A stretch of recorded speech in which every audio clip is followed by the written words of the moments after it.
Buenos días, hermanos. Es un gozo estar con vosotros en esta mañana. Hoy es el 12º día desde que manifesté síntomas de COVID en Hungría y creo que ya estoy curado, ya he pasado todas las síntomas. Lo único que me queda, ahora he entrado en esa etapa que se llama post-COVID, entonces me queda un poquito de tos nerviosa y por eso he tomado un poco de Frenadol para calmar la garganta. Espero que no esté flotando en las nubes durante la predicación, pero no creo que tengáis que tener miedo de mí porque ya no soy contagioso ahora y la verdad es que es una gran alegría estar con vosotros. Os agradezco todas las oraciones. La verdad me sentía muy lejos de casa, pero estaba muy bien atendido por Benjamin y Sophie y todos los hermanos ahí en Hungría. Me atendieron muy bien y fue un tiempo provechoso a pesar de las dificultades. Tuvimos reuniones por Zoom y hablamos de un montón de cosas. Entonces no fue un viaje en vano, como dice la palabra, ¿no? Nuestro servicio a Dios nunca es en vano. Y pues esta alegría que siento obviamente no empezó hoy, ni empezó cuando salí de Hungría o cuando aterricé en Sevilla, porque el vuelo fue a Sevilla. ¿Sabes cuándo empecé a sentir este gozo? Cuando me daba cuenta de que ya estaba libre para volver a casa porque ya había cumplido las condiciones legales para salir de Hungría. ¿Y cuáles eran esas condiciones? Tenía que permanecer en aislamiento 7 días y no manifestar los síntomas del COVID para poder subir al avión. Y cuando empecé a darme cuenta de que ya había cumplido estas condiciones, de que ya estaba a punto de cumplir 7 días de confinamiento y que ya no tenía síntomas, entonces empecé a sentir lo que se puede llamar la alegría de anticipación, pensando en el futuro, pensando en todo el gozo de volver a casa, de estar otra vez con mi familia, de ver a vosotros. Es curioso, ¿no? Como a veces empezamos a alegrarnos acerca de un cambio en nuestras circunstancias, aún antes de que ese cambio se haga realidad. Y esto es lo que vamos a ver hoy en el caso de Zacarías. Porque Zacarías es un hombre que obviamente en esta profecía está alabando a Dios con gran alegría por un gran cambio que ha ocurrido. Y sin embargo no ha ocurrido todavía. Pero fijaos en cómo toda esta profecía está escrito en lo que se llama el profético pasado. Él habla de estas realidades como si ya se cumplieron. Pero es porque Dios le ha dado una visión profética del futuro. Y está tan convencido de lo que va a pasar en el futuro, tan convencido que habla como si ya fuera hecha realidad. Y es interesante porque es así como tuvieron que vivir todos los santos del Antiguo Testamento. Leemos en el libro de Hebreos que los que vivían antes de la venida de Cristo, ninguno de ellos llegó a ver con sus propios ojos al Mesías. Ninguno de ellos llegó a ver el inicio de esta época gloriosa de la historia que se llama la era mesiánica, pero por la fe vieron no con ojos naturales, sino con ojos espirituales del corazón, vieron lo por venir y lo que vieron les llenó de alegría. Dice el autor de los Hebreos, conforme a la fe, murieron todos estos sin haber recibido lo prometido, sino mirándolo de lejos y creyéndolo y saludándolo y confesando que eran extranjeros y peregrinos sobre la tierra. Ellos vivían con esta alegría de anticipación porque sabían lo que era andar por la fe y no por la vista.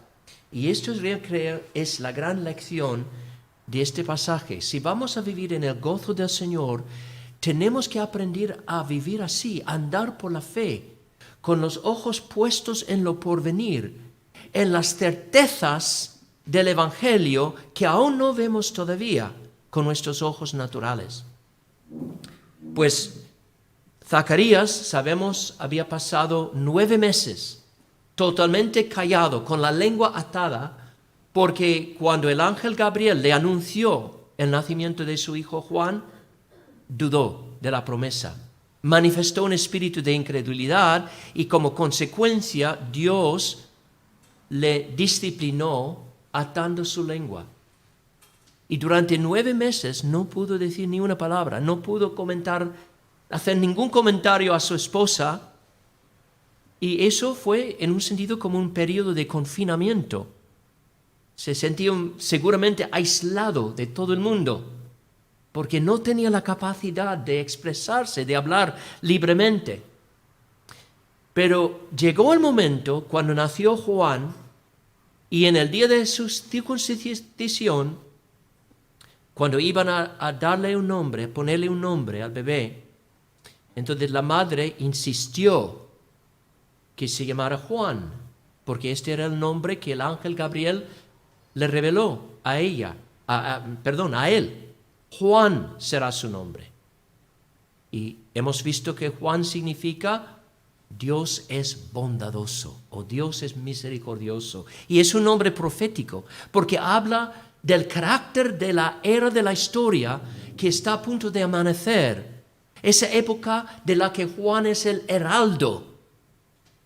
Entonces, cuando le preguntan al padre, a Zacarías, ¿pero qué va a ser su nombre? Entonces pide una tablilla y escribe Juan es su nombre. Y al confesar por fe el nombre de su hijo, pues Dios le suelta la lengua y enseguida empieza a profetizar y hablar de las glorias de la nueva era que está amaneciendo. Está lleno de alegría porque ve algo. ¿Y qué es lo que Zacarías ve? De esto vamos a hablar en esta mañana. Básicamente, Dios le da a Zacarías una visión del Mesías mismo. O sea, Zacarías ve en una visión profética todo lo que va a ser el Mesías para su pueblo. El mundo ha esperado años y años, siglos y siglos, generaciones y generaciones para la llegada de este momento, de esta hora. Y ahora Zacarías ve con claridad que el nacimiento de su propio hijo marca el comienzo de una nueva época de la historia en el que Dios va a conseguir la salvación de su pueblo por medio del Mesías. Y ve lo que va a ser el Mesías para su pueblo, para el pueblo de Dios. Y hay 4 palabras que realmente resumen el papel que Cristo va a tener en la vida de su pueblo. Él va a ser su libertador, en primer lugar. Les va a liberar de todos sus enemigos. Y muy vinculado a esta identidad, Él va a ser un guerrero fuerte, no solo para liberar a su pueblo, sino para derrotar y destruir completamente a todos sus enemigos, para que no puedan hacerles ningún daño. En tercer lugar, Él va a ser el mediador, de quien fluye el perdón de Dios, la misericordia entrañable de Dios hacia su pueblo. Y finalmente, Él va a ser para ellos el sol de la vida. Ese sol naciente que brilla con gloria y que echa fuera todas las tinieblas de su vida. Entonces consideremos lo que Zacarías nos dice acerca de estos 4 papeles que Jesús cumple en nuestras vidas. Primero es nuestro libertador. Él dice Bendito el Señor Dios de Israel, que ha visitado y redimido a su pueblo. Cuando la Biblia habla de Dios visitando a su pueblo, Dios está siempre con nosotros, obviamente. ¿Qué quiere decir que nos visita? Pues la visitación de Dios se refiere a una manifestación especial de la presencia de Dios. Y dice Zacarías, Dios ha manifestado de modo especial su presencia con su pueblo. ¿Cómo? Redimiéndoles. ¿Qué quiere decir la palabra redimir? La palabra en griego es ex agorazo, y se compone de dos palabras. Agorazo significa comprar. Ex quiere decir fuera. Entonces la idea es comprar algo a fin de sacarlo fuera de circunstancias miserables. Y es una palabra que se usaba mucho, por ejemplo, con respecto al mercado de esclavos. A veces una persona, si quería manifestar bondad a un esclavo, podía comprar el esclavo a fin de soltar el esclavo. Yo voy a comprarle para que pueda disfrutar de libertad. Le compro y luego le suelto y le dice, eres libre. Yo he comprado, te he comprado, he pagado el precio de tu rescate. También en el mundo antiguo, los prisioneros que estaban en la cárcel, en realidad el gobierno no quería mantener a los presos en la cárcel. Entonces, si alguien estaba dispuesto a pagar dinero para su liberación de la cárcel, podían ir sueltos de la cárcel. Y esta es la idea aquí. Dios ha redimido a su pueblo, ha pagado un precio de rescate para que ellos sean liberados de todos sus enemigos. Y esto es lo que Zacarías ve. Y esto implica algo, implica que por naturaleza todos somos esclavos. Por naturaleza estamos en una condición de cautiverio, cautivos de Satanás. Somos cautivos de lo que Pablo llama la ley del pecado y de la muerte. Si pecas, ¿qué es la paga del pecado? La muerte. El pecado lleva a la muerte. Entonces, por naturaleza estamos bajo la esclavitud del pecado, bajo la esclavitud de la muerte, y no hay nada que podamos hacer para liberarnos a nosotros de esta condición. Pero gloria a Dios, y esto es lo que Zacarías ve, Dios mismo ha visitado a su pueblo. Dios mismo ha venido, se ha manifestado de modo especial para pagar ese precio de rescate y para liberar a su pueblo. ¿Y cuál es ese precio? Pues todos lo sabemos muy bien. Es nada más, nada menos que la sangre del propio Hijo de Dios. Como dice Pablo en Efesios 1, en Cristo tenemos redención por su sangre, el perdón de los pecados, según las riquezas de su gracia que hizo sobreabundar para con nosotros en toda sabiduría e inteligencia. Muchos judíos en tiempos de Zacarías anhelaban la redención de Dios, pero tristemente pensaban en esta redención solamente en términos políticos, porque en ese momento de la historia la nación de Israel estaba subyugado por el Imperio Romano. Y es cierto que los romanos eran amos muy crueles, muy brutales con los pueblos que subyugaban. Y no debemos ser duros con los judíos por anhelar la liberación política. No hay nada malo en anhelar la liberación política. A lo largo de la historia, el pueblo de Dios a veces se ha visto obligado a vivir bajo regímenes políticos terribles. Podemos pensar en los Césares, de los primeros siglos de la iglesia. O a lo mejor habéis oído de Ricardo Wurmbrand. Ricardo Wurmbrand era el fundador del ministerio Voz de los Mártires. Él vivió tanto bajo el régimen nazi y después bajo el régimen comunista. Y los dos le echaron a la cárcel. Y los dos le trataron muy mal. Es normal cuando el pueblo de Dios está yaciendo bajo un yugo político opresivo que anhelan la liberación. Esto no hay nada malo en eso. Lo que sí es malo es pensar que la esclavitud política es la peor esclavitud que el hombre puede padecer. No lo es. Lo que es malo es pensar que la razón por la que vino el Mesías era simplemente para liberar al pueblo de la opresión política. Este es un malentendido de su misión, porque la peor esclavitud que un ser humano no puede experimentar no es la opresión política. Hay creyentes que han vivido bajo regímenes políticos terribles, pero han tenido libertad interior, se han gozado en el Señor. ¿Sabéis cuál es la peor esclavitud?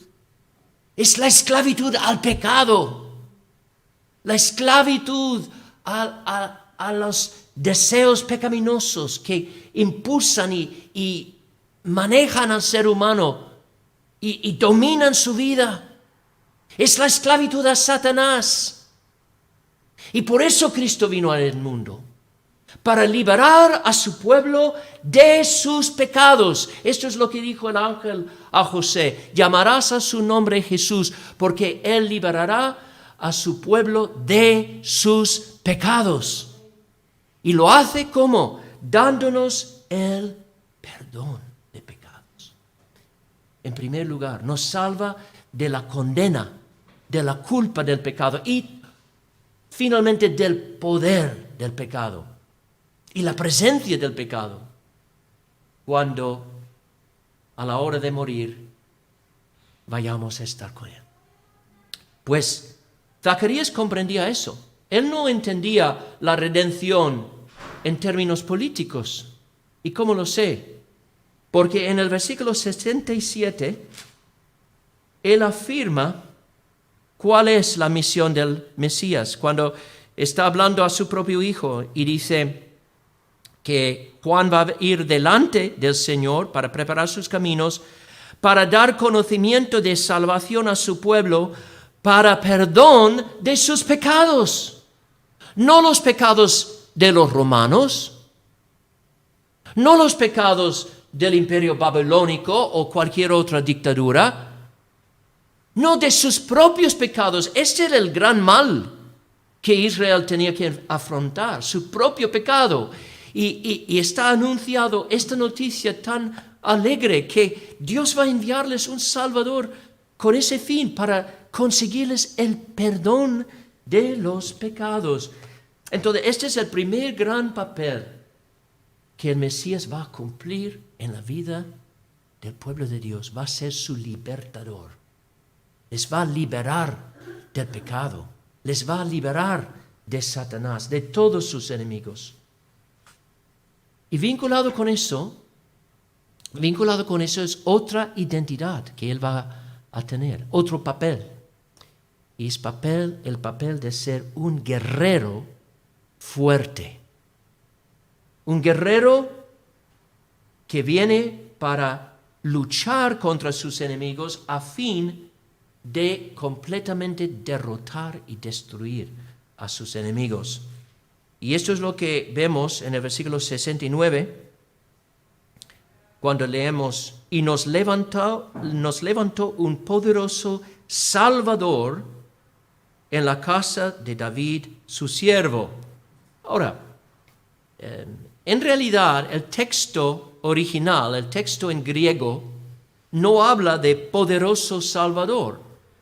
Curiosamente, la palabra Salvador o poderoso Salvador, la palabra literal o la expresión literal en el griego es nos levantó un cuerno de salvación. Un cuerno de salvación. Es como la Biblia de las Américas traduce este versículo. Nos ha levantado un cuerno de salvación en la casa de David, su siervo. Y puede parecernos una expresión muy inusual. Pero ¿qué quiere decir eso? Ha levantado, ha alzado un cuerno de salvación. Pero en el Antiguo Testamento el cuerno era siempre el símbolo del poder y de la victoria. Y no es extraño entender el por qué. ¿Por qué? Piensa en estos animales. Una cabra, un carnero, un toro, un ciervo, un bisonte, un rinoceronte. ¿Qué tienen en común todos los animales? Tienen o cuernos o astas. ¿Qué función tiene el cuerno de un animal? Piensa en un rinoceronte. ¿Qué función tiene su cuerno? Pues un cuerno es una arma de defensa y de agresión. Los animales usan los cuernos para atacar a otros animales. Los cuernos tienen el poder de cornear, de aplastar, de matar. Y dice Zacarías, Dios nos ha levantado un cuerno de salvación. Está hablando de Cristo. Cristo es ese cuerno. En otras palabras, es una imagen que está presentando a Cristo como un guerrero fuerte que viene para aplastar, cornear, destruir a nuestros enemigos. Y lo curioso es cómo lo hace, porque su manera de destruir a nuestros enemigos es completamente irónico. Cristo viene y destruye a nuestros enemigos haciéndose vulnerable a sus ataques. Parece imposible, ¿no? Pero se somete libremente a sus crueles torturas, sus sangrientos abusos, se deja pisotear por ellos y no levanta ni un dedo para defenderse. Y para el mundo esto parece debilidad, pero no lo es. Es la manifestación de fuerza, porque lo que el mundo no se da cuenta es que por el mismo acto de morir en el lugar de su pueblo, de dejarse pisotear por los enemigos de Dios, Él está desarmando a nuestros enemigos, Él está quitándole a Satanás la muerte misma como el arma que Él tiene para usar contra nosotros. Y por eso leemos en el libro de Hebreos que es con este fin que Cristo vino al mundo y tomó carne y sangre como nosotros, porque nosotros tenemos carne y sangre. Entonces, Él tomó una naturaleza humana igual que la nuestra, excepto por el pecado. ¿Con qué fin?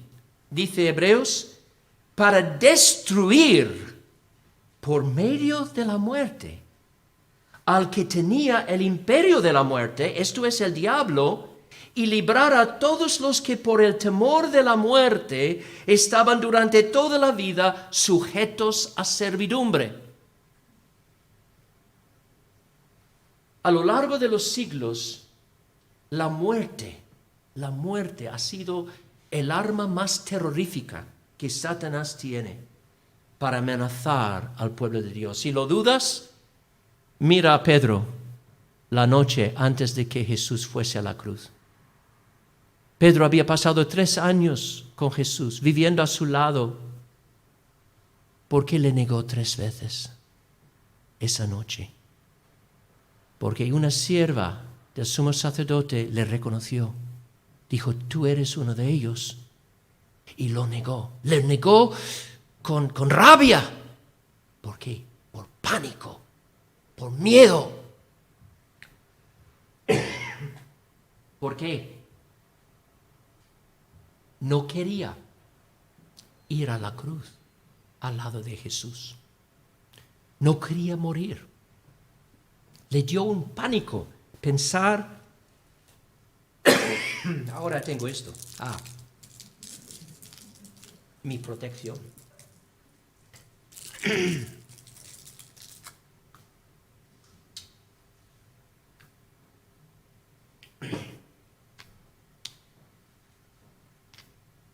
Le dio un pánico pensar en la posibilidad de ser arrestado y crucificado en una cruz romana. La muerte le asustó. Pues Cristo vino precisamente para quitarnos ese miedo. Y lo hizo muriendo en la cruz, porque allí destruyó la muerte, allí desarmó a Satanás de su arma más potente. Estaba leyendo acerca del pintor famoso español, Salvador Dalí. ¿Os acordáis de Salvador Dalí, no? Y dice que era un hombre que no tenía miedo de nada, pero sí de una sola cosa, la muerte. Y el pobre hombre vivió una vida totalmente atemorizado por la muerte. Y cuando era muy anciano y en una silla de ruedas, exclamó patéticamente: quiero vivir, quiero vivir. Los genios no deben morir. Y dijo: lo que me gustaría es la inmortalidad de verdad, no morirme, porque la idea de la muerte es lo único que me angustia. Pues hermano, hermana, ten buen ánimo, porque por eso Cristo vino a este mundo. Para morir en la cruz, para que tú no tengas que vivir en temor a la muerte. Y Cristo ha transformado la muerte en una puerta a la casa de tu Padre. ¿Tienes miedo de estar en la casa de tu Padre, sabiendo cuán bueno es?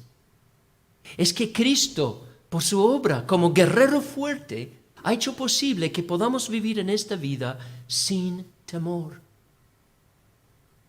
Y la imagen de Cristo como cuerno de salvación es una imagen hermosa, porque nos demuestra que para salvarnos Dios no solamente nos libera de nuestros captores, es nuestro libertador, también los derrota y los destruye para que no nos puedan hacer ningún daño. Así que ninguno de nuestros enemigos nos pueden hacer daño real, porque Cristo ha derrotado a todos.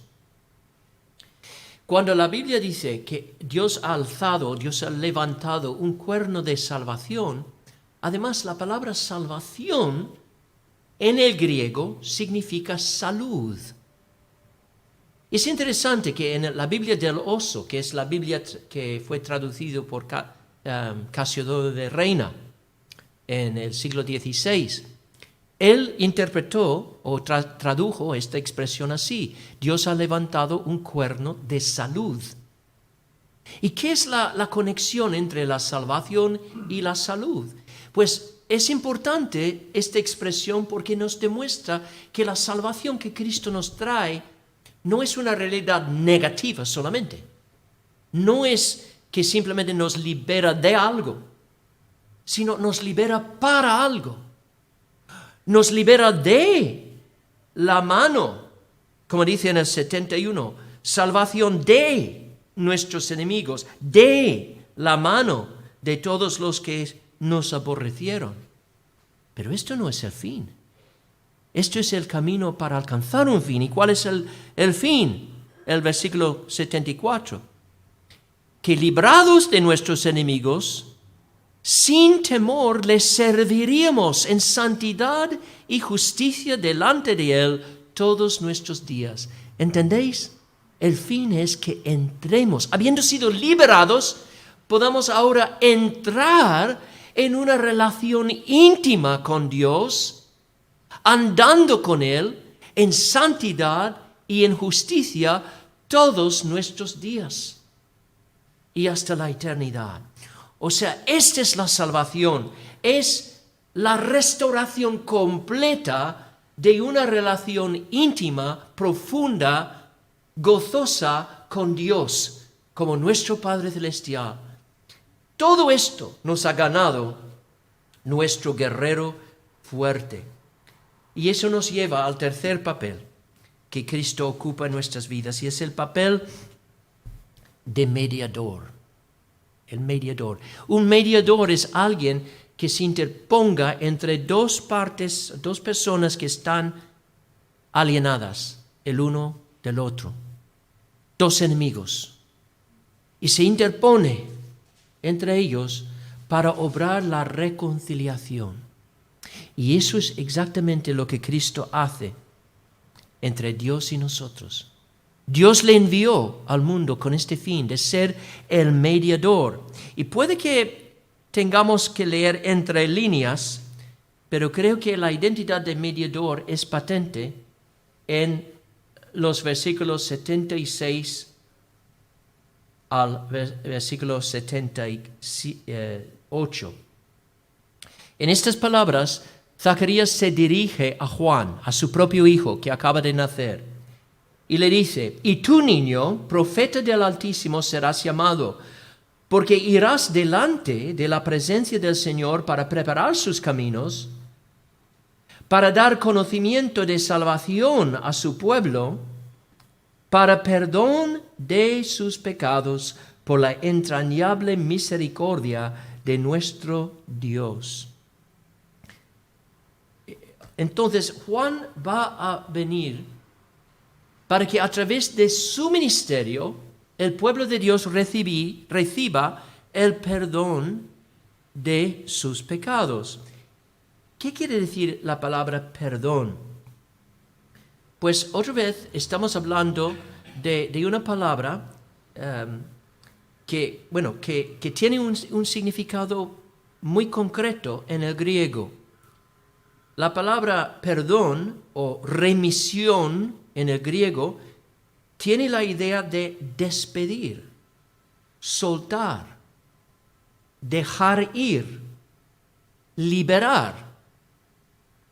Y se refiere en particular al acto de soltar o liberar a alguien de estar bajo la obligación de pagar una deuda. Quizá alguna vez has prestado dinero a un amigo y ese amigo se sentía bajo la obligación de pagar esa deuda, pero luego más tarde has dicho: no, te suelto de esa obligación. No me debes nada, no me debes absolutamente nada. Pues esto es el perdón de Dios. Dios, a través de Cristo, viene y a través de la obra de su Hijo nos declara perdonados. Es decir, está soltándonos de esa deuda que tenemos para con Él. Porque cada uno de nosotros, por nuestro pecado, por rebelarnos contra los mandamientos de Dios, tenemos una deuda enorme, una deuda que no podemos pagar. Hemos abusado de los dones de Dios. Hemos creado, digamos, una rotura en la fábrica moral o en la tela del universo con nuestro pecado, pero Dios, por medio de Cristo, viene y nos dice: absuelto, yo te libero, yo te dejo libre de toda deuda, porque mi Hijo ya se ha encargado de esa deuda. Y el ministerio de Juan, como dice Zacarías aquí, iba a tener este fin. Iba a tener mucho que ver con anunciar la realidad de ese perdón divino. Pero obviamente ese perdón no podría venir de Juan. Juan no tendría la autoridad de otorgar el perdón. Él es nada más que un heraldo, un precursor que anuncia la venida de otro superior a él. Si Juan no puede otorgar el perdón, ¿cómo van a poder recibir el perdón sus oyentes? Es por el conocimiento que Él va a transmitirles. Como dice aquí, Juan viene para dar conocimiento de salvación a su pueblo, para perdón de pecados.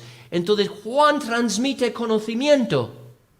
Y es a través de ese conocimiento que el pueblo recibe perdón. ¿Pero conocimiento de qué? Mejor dicho, conocimiento de quién. es por señalar a Cristo. Y por eso digo que este texto está manifestando a Cristo como el mediador. Está manifestando a Cristo como la fuente del perdón de Dios. Juan no puede perdonar, pero él sí puede dar conocimiento del que viene después de él. Señalando a Cristo, dirige al pueblo a mirar a él, a confiar en él, y así el pueblo recibe el perdón de Dios. Porque Cristo viene como ese mediador. Entonces vemos que Cristo es nuestro libertador, nuestro guerrero fuerte y nuestro mediador. Y cuando entra en el mundo, entra con esta buena disposición de perdonar a todos aquellos que reconozcan su necesidad de perdón y que acudan a Él en humilde dependencia, pidiéndole ese perdón. Esta es la buena noticia. Esto es lo que tenemos que anunciar al mundo. Porque dice aquí, el pueblo recibe este perdón por la entrañable misericordia de nuestro Dios. Lo que se recibe por misericordia no se merece, no se puede merecer. Es un don. Y es ese don que Cristo viene anunciando. Él dice, ven a mí, todos los que estáis cargados y trabajados, y yo os haré descansar. Ven a mí porque yo tengo el agua de vida para daros. Yo tengo el perdón para otorgaros. ¿No vemos esta entrañable misericordia de Dios en Cristo cuando Él está mirando la ciudad de Jerusalén y se echa a llorar y lamentar y decir, cuántas veces quise juntar a tus hijos como la gallina junta sus polluelos debajo de las alas, y no quisiste? Una gallina cuando ve peligro, cuando ve un zorro en la granja o un perro salvaje, lo único que quiere hacer es recoger a sus polluelos, a darles protección. Y eso es lo que vemos en Cristo, este corazón divino, este corazón de misericordia de Dios hacia los pecadores, y de allí mana el perdón. Si tú estás aquí en esta mañana escuchándome y no has nunca recibido el perdón de Dios, te digo, mira a Cristo, escucha lo que dice. Él es la fuente de perdón, dispuesto a perdonar a todos aquellos que acudan a Él. Y te pido, te imploro, que vayas a Él, tal y como eres, y confiésale tu pecado, confiésale tu necesidad, y Él te perdonará. Y finalmente, hermanos, este pasaje nos revela a Cristo como nuestro sol, el sol de la vida. Fijaos en la palabra, o el versículo 78. Este perdón viene por la entrañable misericordia de nuestro Dios, con que nos visitó desde lo alto la aurora, para dar luz a los que habitan en tinieblas y en sombra de muerte, para encaminar nuestros pies por camino de paz. Técnicamente, la aurora se refiere a la luz que aparece en el oriente inmediatamente antes de la salida del sol. Y en un sentido, esta aurora, esta luz del amanecer, comienza con el ministerio de Juan, porque Juan está señalando a Cristo. Juan está hablando del que viene.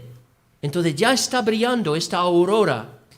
Pero como hemos visto, Juan no es la fuente de nada, no es la fuente del perdón, no es la fuente de luz. Él refleja la luz, Él señala la luz, pero Él no es la fuente de la luz. Así que, ¿quién es esa fuente? Es Cristo. Cristo es el sol naciente. Cristo es el sol que sube y que se ve allí en el horizonte. Cristo es el sol que arroja fuera todas las tinieblas de nuestra vida. Entonces ha venido no solo para otorgarnos el perdón, sino para quitarnos todas las tinieblas que hay en nuestra vida. Las tinieblas de una conciencia culpable por el pecado, las tinieblas de ignorancia de la voluntad de Dios, las tinieblas de miedo, las tinieblas de ansiedad. Cristo no quiere que estemos en tinieblas, quiere que andemos a su luz, llenos de su alegría. Esta es nuestra herencia como herederos del reino de Dios. Y Zacarías vio todo eso en un momento de revelación. Vio la gloria de este Salvador que viene como libertador de su pueblo, que viene como guerrero fuerte para vencer a sus enemigos, que viene como el mediador, la fuente de perdón, que viene como esa fuente de luz para ellos, para echar fuera todas las tinieblas. Y se alegró porque era un hombre de visión. Se fijó no en lo presente, porque ¿qué estaba ahí en el presente? La opresión del yugo romano, la desesperación del pueblo, los pecados del pueblo judío. Había muchas cosas en el mundo para deprimir, muchas cosas para entristecer. Pero en este momento, Zacarías no veía esas cosas. Veía el sol de la vida. Se fijó en Cristo y por eso se regocijó. Y en esto, hermanos, tenemos una lección muy importante, muy importante. Si vamos a vivir en esta vida con alegría en el Señor, con gozo en el Señor, tenemos que aprender a mantener nuestra vista fijada, clavada en el Señor Jesús. Es como leemos, ¿no? En Hebreos 12, ese versículo tan conocido que todos amamos. Por tanto, nosotros, teniendo en derredor nuestro tan gran nube de testigos, despojémonos de todo peso del pecado que nos asedia y corramos con paciencia la carrera que tenemos por delante, puestos los ojos en Jesús, el autor y consumador de la fe, el cual por el gozo puesto delante de él sufrió la cruz, menospreciando el oprobio, y se sentó a la diestra del trono de Dios. Incluso Cristo mismo se regocijó porque vivió por fe.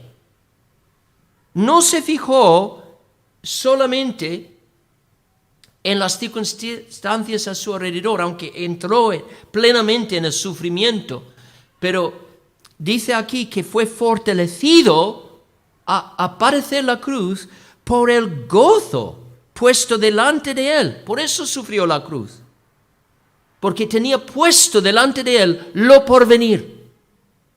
Y es así, hermanos, como tenemos que vivir, para vivir confiadamente, gozosamente en este mundo tan lleno de peligros, tan lleno de pecado, tan lleno de dolor y de muerte y de tantas cosas para deprimirnos. Tenemos que tener los ojos puestos en Jesús. Y hay una sola manera de hacer esto, hermanos, y es que tenemos que tener la mente llena de la palabra de Dios. Y de allí vemos la gran importancia de alimentar nuestras almas continuamente con la verdad de la palabra. Es la palabra que va a aclarar nuestra vista, que nos va a ayudar a percibir con mayor claridad la belleza y la grandeza de aquel que ya ha actuado a nuestro favor. Porque esta es la grandeza de nuestro evangelio. No estamos hablando de una victoria que nosotros tenemos que ganar por nuestro propio recurso.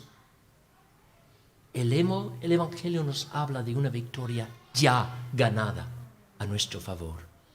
Cristo ya nos liberó por medio de su muerte. Cristo ya ganó una victoria sobre todos nuestros enemigos como nuestro guerrero fuerte. Cristo ya nos perdonó todos nuestros pecados por su sangre.